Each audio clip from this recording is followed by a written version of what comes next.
Hey guys, I'm Susie Sitcom, and today we have our very first podcast episode of Pause for Laughter, where we do stand-up comedy shows to give back to the community. Today we have a very special podcast episode. I'm starting off the podcast series with my two lovely teenage girls, Skyler and Bianca. Hello. Hi. Do you guys want to introduce yourselves? Oh, yes. Hello, world. I am Skyler. I'm 15 years old.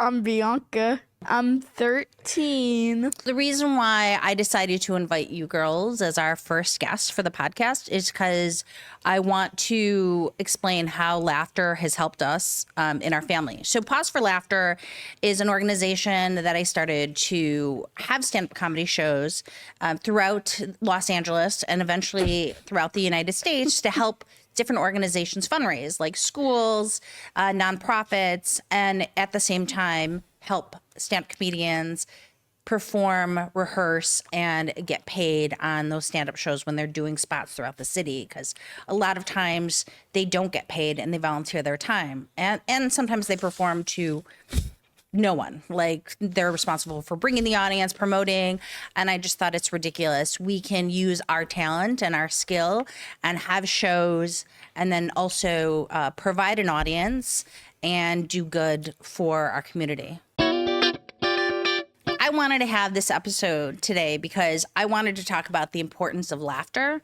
And so I thought, being the children of a stand-up comedian or emerging stand-up comic, what it was like having me as a mother and how we get through our day-to-day lives with laughter. So I thought we could start with the best and worst parenting advice I've given you.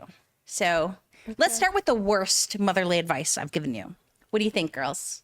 I'm trying to think, because yesterday when you told me this is going to be one of the questions, I couldn't think of anything. I just thought of every time you made me go to therapy and how, like, annoying the therapists were. I think that's... That's the worst advice? Yes, do not bring me to therapy. Therapy is like a new thing. You know what therapy was when I was growing up? It didn't exist. It was just a backhand. That was therapy. You're upset? Get over it. Getting cracked. Yeah, we call it a crack. Okay, so we're going to go back to you on the parenting advice and wait for making this spontaneous. Like, we were supposed to talk about things spontaneously. Anyways, let's move on. Bianca, worst parenting advice. So you're saying the worst parenting advice is that I made you go to therapy. All right, I could have done worse. Okay. Bianca, worst motherly advice I've ever given you. So you see, I feel like if I put your bad motherly advice on here, I feel like you would crack me. Okay, so you're telling everybody that I crack you? Are you saying that I beat you on camera? We do not No, get like, cracked. You would do it like off camera if you want to crack us. Great. So my children are saying that I crack them on camera, but I will wait till the camera is off. Fantastic. No, I don't beat my children. What about some of the best motherly advice I've given you? You tell me to communicate with you on where I'm going. Like, you know where I am, and, like, you give me freedom so I don't feel like I have to lie to you. And, like, you're like, as long as I know where you are and I have your location and I know you're safe and you give me updates, like, you can go out and, like, hang out with your friends or whatever, which I think is really good. But you're saying, as far as communication, I think I do a I do a good job at communicating with you. so say the rules. What are the rules when you go out? The rules are I have to keep my location on. You have to know where I am, who I'm with. You have to make sure that you have the phone numbers of the people who I'm with in case my phone dies, which is like all the time. And then you give me a curfew. Okay, so let's just step back a little bit. Parently advice. Okay, so when I grew up, I'm Gen X. Like, basically, you did what your parents said because you were fearful. We were afraid of our parents, and our parents would beat us if we didn't do what they said. Now you can't beat your children. I threaten to beat you. I used to threaten. I used to just be able to raise my hand and it would scare them. But now that they're older, they know that this is not anything because I can't do anything. So, yeah, discipline has been a huge issue for this generation. So the important things that I say to my daughter is that we need to communicate where you're going. I need to know where you're going. You need to keep your location on, and whoever you go out with, if you go to a party, you need to come back with those people. So if you go with 2 girls, you leave with 2 girls. You don't get sidetracked, you don't and you make sure that we stay together because we want to be safe. My mother is not a fan of side quests. No. I like side quests if I'm with you. But okay, so let's talk about some fun stuff. Yes, communication's a big thing. How about, okay, here's a discipline thing. This is one of my favorite discipline things. This reminds me of one of the things that I did. So would you like to talk about it, or should I discuss it? I'll start. One of the punishments. This is my favorite punishment, but it didn't go well. During the pandemic, you took us to a lot of shows.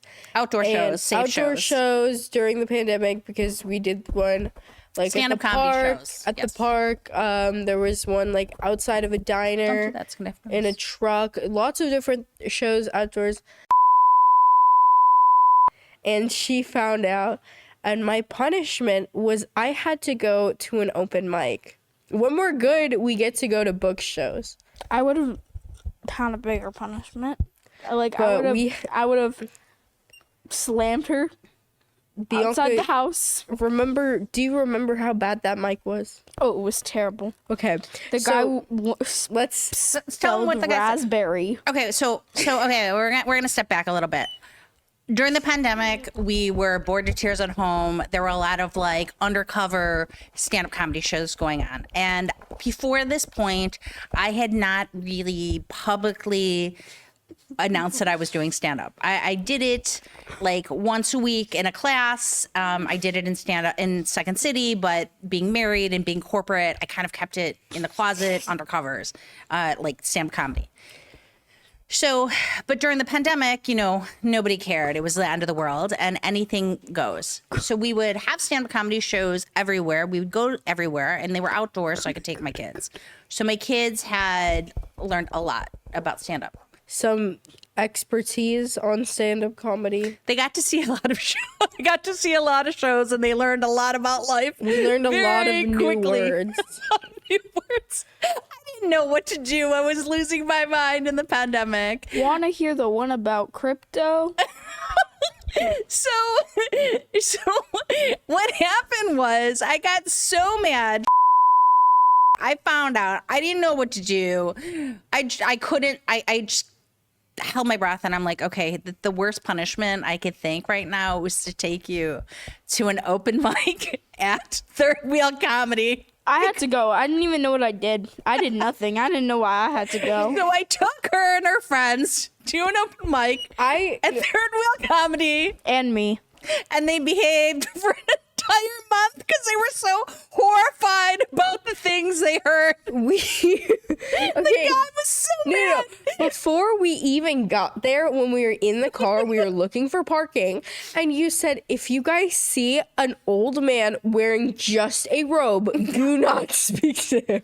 And I was like, what? And you were like, if you see an old man, he's probably gonna be at the bar wearing a red velvet robe. Do not speak to him. And I was like, I think that was the what? best I think that was the best parenting advice. So there Do used not to be, talk to the man in the red velvet do not robe. talk to the man in the red. So there was a guy at Third Wheel at the midnight mic. He was so like, he kind of creeped me out. He was like pervy looking. He was like the neighbor from the Family Guy. Like, get your fat ass over here. The neighbor, the Giggity. not Quagmire, that pervert, but the old man that hit on. Anyways, what's his name? I don't know his name, but I Was don't it Merv the Perv? I don't know. He would always like tell Chris. He'd always tell Chris like, get your fat ass over here.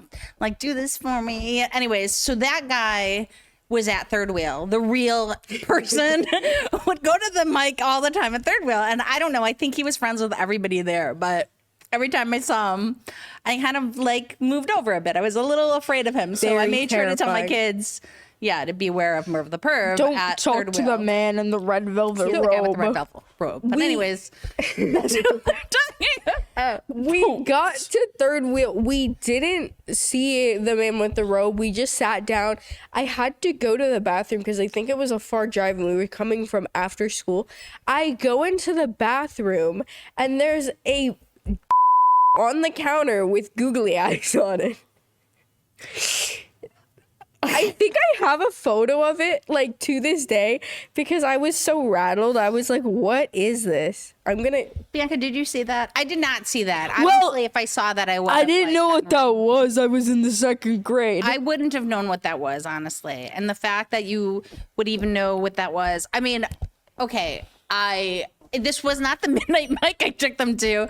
I took them to an afternoon, like after school, like 5 o'clock. Terrible. I don't know, crowd work mic. But yeah, I didn't know. It was very bad. So what happened was a guy from the guy who was holding the open mic walked in, saw, kids there from middle school, and we had bought the pizza. They had concession there. So I made sure, I'm like, okay, I'm going to support. It's a free mic. I'm going to get pizza. I'm going to get drinks and, support the mic by buying all this stuff. And, but the guy walks in who actually hosted the mic, he came in much later. What the Wait, that was there at this was in the bathroom. You never told me. Did you know what it was? Did no, you know? But I was like, what is this? And I went outside and I told you. And I was like, Mom, there's a in the bathroom. And you said, that's not nice, sweetie. He's just gay. You need to respect young people. I was... Called a comic So you knew it was something funny, but you didn't know what that was? I knew it was bad. Okay, I didn't, when you go to the bathroom at Third Wheel, what used to be, it's like dark, so you don't pay attention. There's like a little candle because it was midnight and the light would shine in on the stage. So I never really paid attention. Get in, wash my hands, get out quickly because it usually smelled bad in there, We're here to start this podcast, talk about Pause for Laughter. Pause for Laughter is an organization that I started to help communities raise funds, do fundraisers. Okay, so people wonder how I do comedy and I have kids. And I'll tell you, my kids teach me about TikTok. They teach me how to speak in TikTok. Like lately they're using words like phrases like lock in, the dog in me. I've never used the dog. I've never used the phrase dog in me. I do not know where this propaganda has come I don't know. from. Yeah, but like what other TikTok things? Skibbity toilet, Riz, Skibbity lock toilet in, is also nonsense. Lock in. What else? What else? I don't speak these things. I speak English. You guys speak TikTok, so it's a new generation. What do you guys think about me doing comedy and also like being your mom? Is it hard? I do like that you have a creative job. I like that you're a comedian because I think it's funny. You let me like I don't think it's funny. no, because you have a good sense of humor. Like a lot of parents, they don't let their kids make jokes about them or with them because they say it's disrespectful, which you don't care because you know like that we're very funny because of you and because you take us to so many shows. On the wildfires. The wildfires crazy this year. We've been through the wildfires. It was my friend's birthday on the wildfires and he didn't even blow out the candles.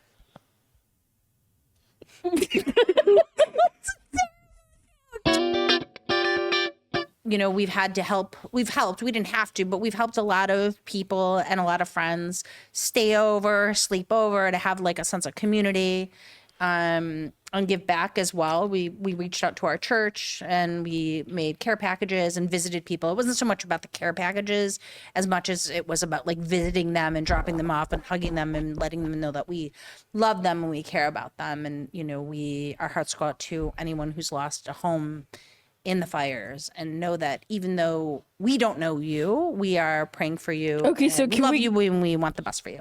So am I like, can we cut off the joke I just made then? No, absolutely not. Well, you just said all that. You just went, no. I'm so sorry you lost your house. And our thoughts are prayers into you. And I just sent my friend and blow out the birthday candles. Well, no, see, but that's exactly what's important. That's the whole point about pause for laughter. Like during tough times, like that's what gets us through is humor. It's like comedy and laughter helps a lot of people. Why did you decide to start Pause for Laughter?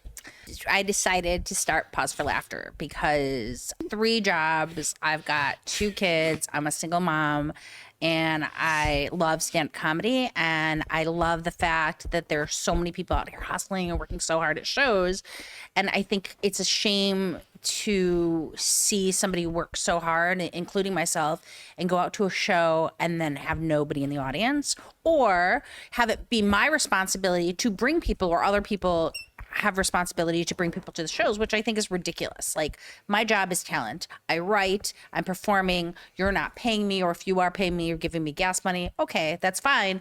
But it's your job to promote. Well, I decided to use my background as an event producer, and because I do a lot of fundraisers for you girls, for schools, I thought, hey, why don't I, combine the two, make my life easier. And then it also help a lot of places out as well. So that's why I decided to start Pause for Laughter. So we could help the community by raising money. I'm working on getting a 501c3 at the moment. I need a lawyer. Any lawyers, if you're willing to do some pro bono work, I could use help with that. But yeah, so my kids and I do a lot of volunteering because I think it's really important, which actually brings me to the last topic I wanted to talk about, gratitude. So I think we need to talk about what we're grateful for, because life has a lot of challenges. And I think one of the biggest things, in addition to comedy, is gratitude and being grateful in life. So I think we should close with what you guys are grateful for. Okay. I want to start. I'd like to say that I'm grateful that everything is temporary, like that the world keeps moving. Like I'm in a place right now, and Wow. I'll be in a completely different place in a few months or a few years, and I am somewhere completely different than I was last year. And the fact that everything keeps changing, the world keeps moving, there's always opportunity to do something new. That's beautiful. I know, I'm just too locked in, like Wait, I want to talk about what Skyler said. So I like the fact that you said that you're grateful that everything is changing all the time. So that's one thing that it's really important that we talk about as a family, good or bad. Don't get too attached to things. We've noticed that a lot of people cling on to things, material things, situations, like being the best at a competition or winning something. And because of all the hard things that we've been through as a family, divorce, pandemic, the fires, Bianca's accident, we've kind of learned to be grateful for every moment, because tomorrow is not promised, but also don't take anything for granted, the good or the bad. You may have everything today, enjoy it, but tomorrow is not promised. So tomorrow you have to work just as hard if you want. Right.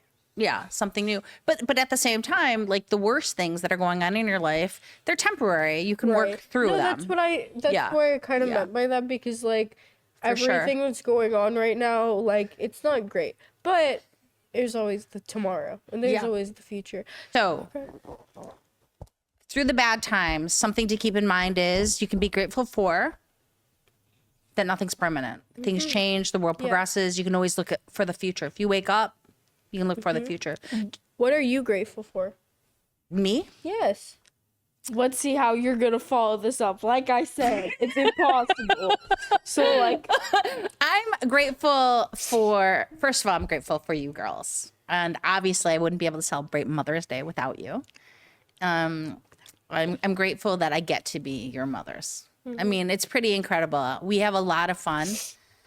I'm grateful for the fact that at my age, I can still run around with you. I mean, it's not easy being 150, and I look great. I mean, these are fantastic. Wait, I'm sorry, what?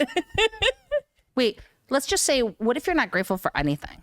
What if like everything, if you were like a pessimist, like Okay. some people wake up and they like choose like rage and anger and they think choose the world hate. is terrible and hate. Yeah. So let's just say you weren't grateful for anything. How would it be going through the day? You would be annoying.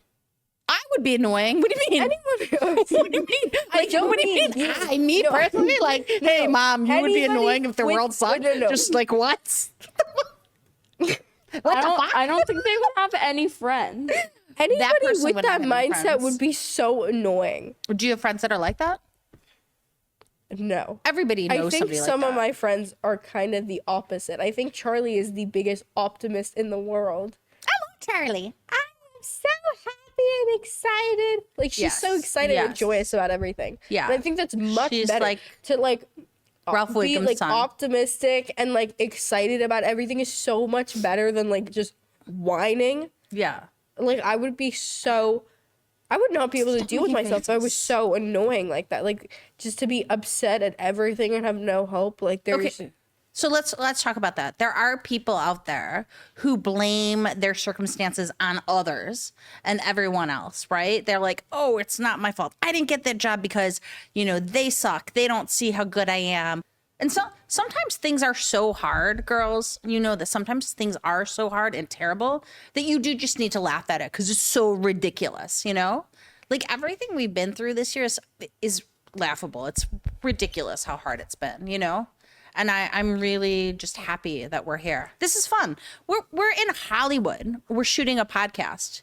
Hollywood for some people who watch BoJack Horseman, but Hollywood, right? All right, girls. Thank you so much for being my first guests on the Pause for Laughter podcast. And the next episode, we will be continuing talking about, not with my kids, but we'll have other guests and we'll talk about how comedy has helped them through difficult times in their lives. So I'm Susie. My life's a sitcom. And always remember to pause for laughter. Thank you for watching. Thanks for watching. Bye, guys. Bye.